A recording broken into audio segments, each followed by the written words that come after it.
नमस्कार, जोहार झारखंड देख रहे हैं आप। मैं हूं शुभे मिश्रा आपके साथ। चलिए करते हैं खबरों की शुरुआत। झारखंड की दो चर्चित राजनीतिक हस्ती गीता कोड़ा और सीता सोरेन अब बीजेपी में शामिल हो गई है। इससे पहले दोनों इंडी गठबंधन का हिस्सा थी।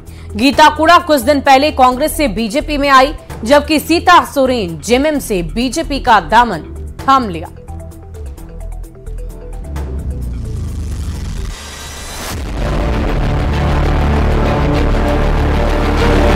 झारखंड विकास से कोसों दूर है। लोकसभा चुनाव से ठीक पहले झारखंड में बीजेपी ने एक बार फिर इंडी अलायंस को तगड़ा झटका दिया। सिंहभूम की कांग्रेस सांसद गीता कोड़ा के बाद जेएमएम विधायक सीता सोरेन भी बीजेपी का हिस्सा बन गई। दिल्ली के बीजेपी दफ्तर में महामंत्री विनोद तावड़े और झारखंड प्रभारी लक्ष्मीकांत वाजपेयी ने उन्हें बीजेपी की सदस्यता दिलाई। बीजेपी में शामिल होते ही सीता सोरेन ने जेएमएम पर जोरदार हमला बोला। जिस उम्मीद के साथ जेएमएम से चुनाव लड़ी थी कि मेरा सपना था कि मैं इन सब कामों को कर पाऊंगी, लेकिन पार्टी ने मुझे कभी मदद नहीं की। मुझे पार्टी के द्वारा हमेशा ही दुत्कारा रहा है। मैं अलग थलग रही हूँ। बीजेपी में शामिल होने से पहले सीता सोरेन ने जेएमएम की प्राथमिक सदस्यता के साथ साथ विधायकी से भी इस्तीफा दे दिया। उन्होंने अपने ससुर और जेएमएम अध्यक्ष शिबू सोरेन को पत्र लिखा, जिसमें उन्होंने परिवार और जेएमएम में अपनी उपेक्षा करने का जिक्र किया और कहा कि कभी भी उनकी बात नहीं सुनी गई। इसके साथ ही उन्होंने झारखंड विधानसभा अध्यक्ष को पत्र लिखकर विधायकी पद से भी इस्तीफा दे दिया। विचारधारा पर मैं काम करना चाहती थी, उसमें मुझे बहुत कठिनाई हो रही थी। अब वो पार्टी में लगभग देखा जाए तो दलालों का संरक्षण पूरे तरह से दीमक की तरफ उतर है। फिलहाल पूर्व मुख्यमंत्री Hemant Soren land scam case में जेल में है और जेएमएम के सामने कई चुनौतियां खड़ी हैं। ऐसे समय में सीता सोरेन के इस्तीफे ने जेएमएम को एक और तगड़ा झटका दिया है। न्यूज़ 18 के लिए दिल्ली से रचना उपाध्याय की रिपोर्ट।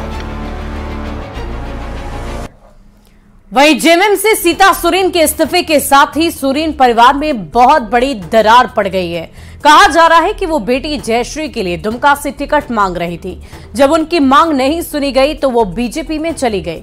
जेएमएम ने कहा कि सीता सोरेन ने बिना गुरुजी को कहे परिवार का साथ ही छोड़ दिया है।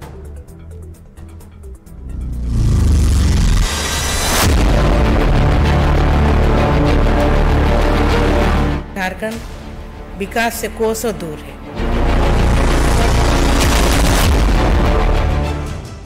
सीता सोरेन के इस्तीफे से सोरेन परिवार में बड़ी दरार उभरकर सामने आ गई है।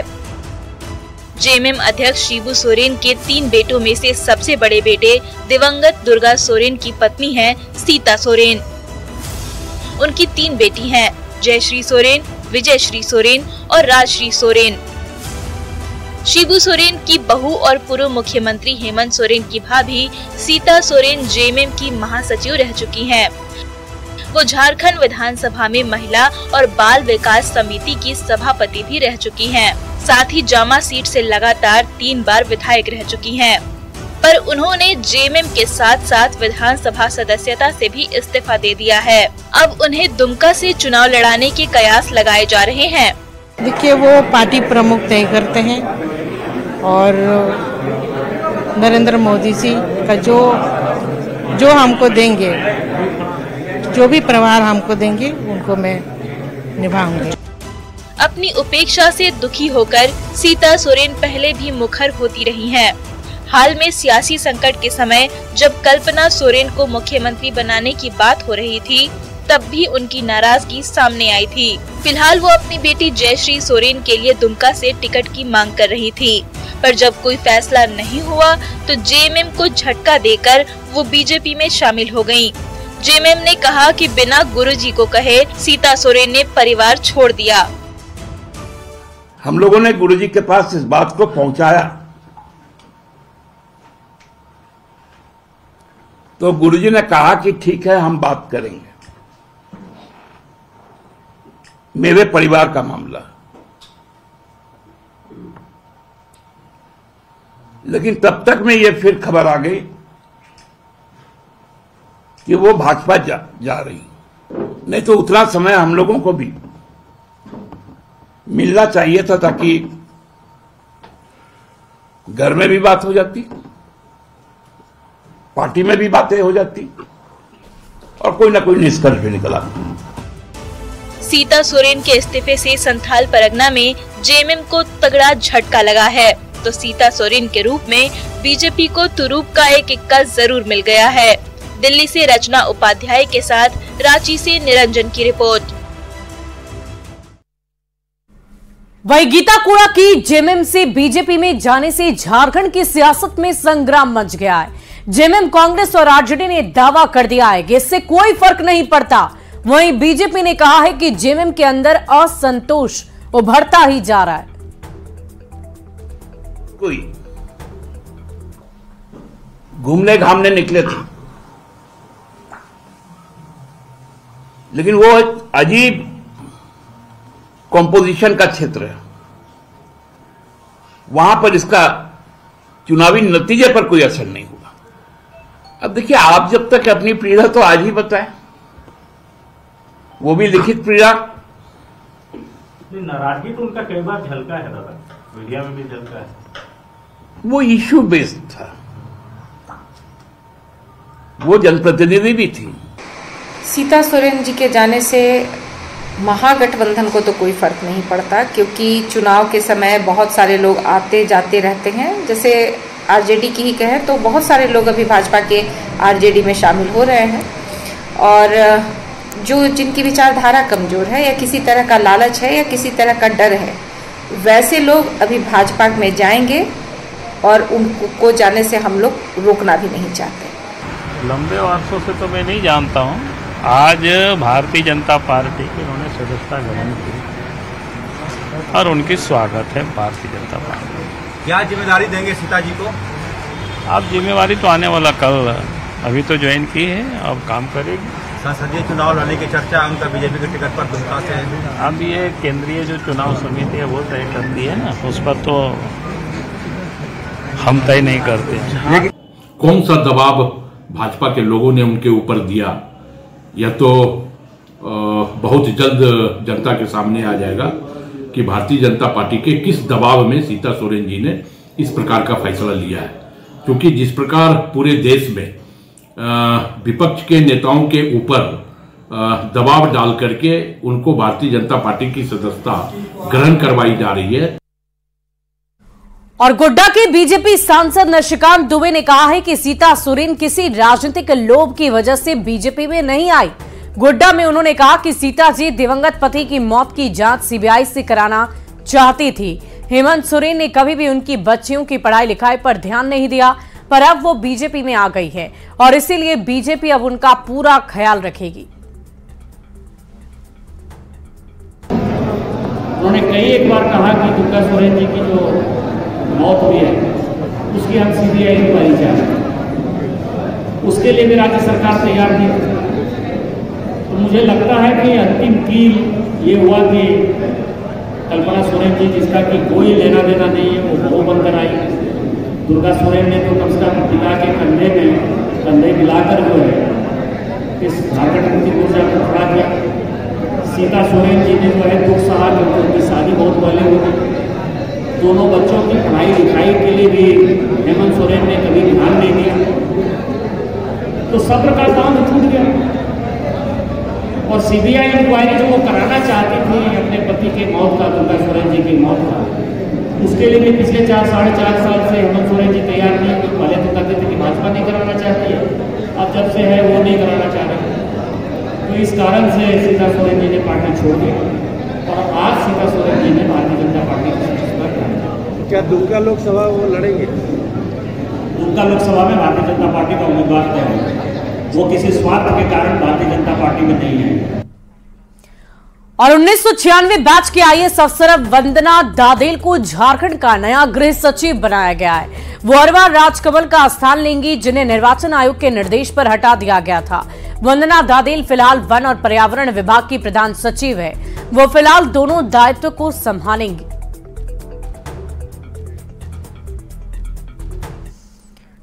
वहीं चाईबासा में लोकसभा चुनाव को लेकर मुख्य निर्वाचन पदाधिकारी के रवि कुमार ने समीक्षात्मक बैठक की और इस मौके पर कोल्हान प्रमंडल के कमिश्नर, आईजी, डीसी, एसपी समेत कई अधिकारी मौके पर मौजूद रहे। नक्सल प्रभावित क्षेत्रों में शांतिपूर्ण तरीके से चुनाव कराने को लेकर अहम चर्चा की गई है।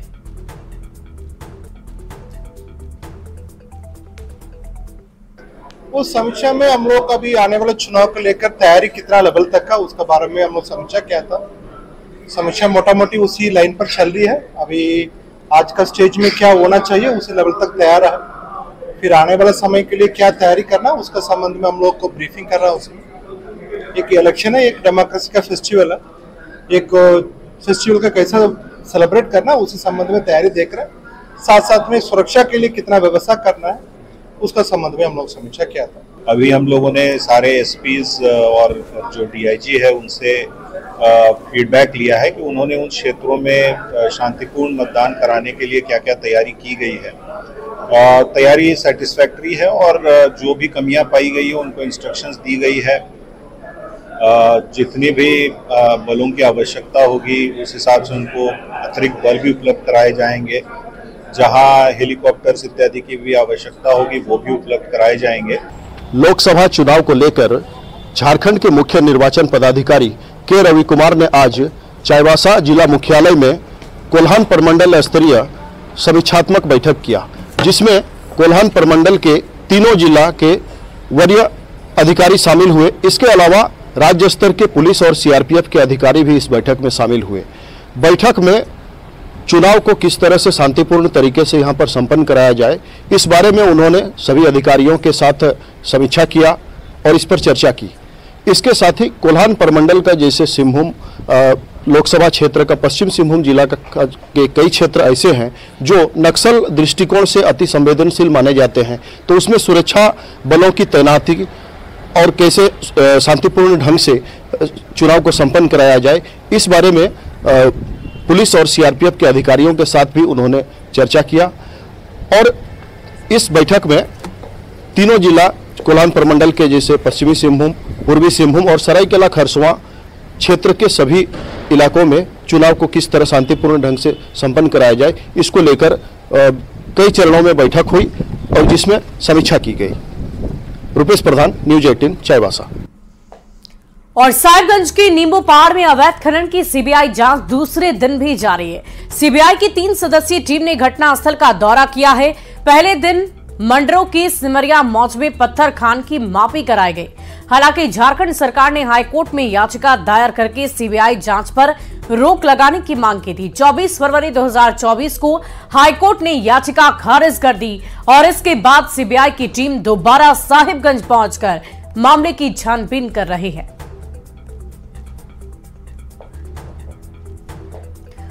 रांची के ईडी दफ्तर में हटिया के डीएसपी प्रमोद मिश्र से पिछले कई घंटों से लगातार पूछताछ जारी है। उनसे साहिबगंज में अवैध खनन केस में सवाल जवाब का सिलसिला चल रहा है और इसी मामले में पहले भी डीएसपी से पूछताछ की जा चुकी है। अधिक जानकारी दे रहे हैं न्यूज 18 संवाददाता संजय सिन्हा। साहिबगंज के तत्कालीन डीएसपी और रांची के हटिया डीएसपी प्रमोद कुमार मिश्रा इस समय ईडी कार्यालय पहुंच चुके हैं। 10:15 बजे वो ईडी कार्यालय पहुंचे और उनसे सवालों की पूछताछ भी उनसे शुरू हो चुकी है। बता दें कि उनसे सवाल जो पूछे जा रहे हैं, तमाम सवाल क्रॉस चेक किए जा रहे हैं। जो हमारे ईडी सूत्र बता रहे हैं कि पूर्व में भी जो उनसे पूछताछ हुई थी और जो सवाल उनके सामने रखे गए थे और इस तमाम मामले में जो साहिबगंज के अवैध पत्थर खनन से जुड़ा है, उस तमाम मामले में जो अपडेट सामने आया है, उस अपडेट के बाद सवालों की एक नई लिस्ट तैयार की गई है और प्रमोद कुमार मिश्रा के सामने वही तमाम नए सवाल रखे गए हैं। आपको फ्लैशबैक में लिए चलते हैं और बता दें कि साहिबगंज बड़हरवा टोल प्लाजा मामले को याद कीजिए। उस मामले में जो बड़हरवा के जो डीएसपी तत्कालीन डीएसपी प्रमोद कुमार मिश्रा ने 24 घंटे के अंदर ही पंकज मिश्रा और मंत्री आलमगीर आलम को क्लीन चिट दे दी थी, जिसके बाद सवाल उठने शुरू हो गए थे। और इस पूरे मामले में आपको बता दें कि अवैध खनन मामले में ही कल पूर्व मुख्यमंत्री हेमंत सोरेन के मीडिया सलाहकार अभिषेक पिंटू से भी पूछताछ हुई है और तमाम मामलों को ईडी कड़ियों को जोड़ने की कोशिश में है। लिहाजा आज जो सवाल प्रमोद कुमार मिश्रा के सामने रखे जाएंगे वो सवाल बेहद कठिन होंगे। कैमरामैन संजीत तिवारी के साथ संजय कुमार सिन्हा, न्यूज 18, रांची। और दुमका कोर्ट ने चर्चित पेट्रोल कांड के आरोपी शाहरुख हुसैन और मोहम्मद नईम अंसारी को दोषी करार दिया है। 28 मार्च को सजा पर सुनवाई होगी। दोनों आरोपी ने 23 अगस्त 2022 को 16 साल की अंकिता को पेट्रोल छिड़ककर जिंदा जला दिया था। रांची में इलाज के दौरान युवती की मौत हो गई थी।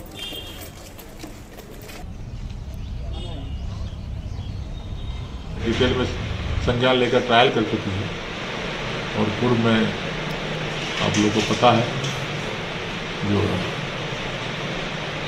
उस अंकिता सिंह के ऊपर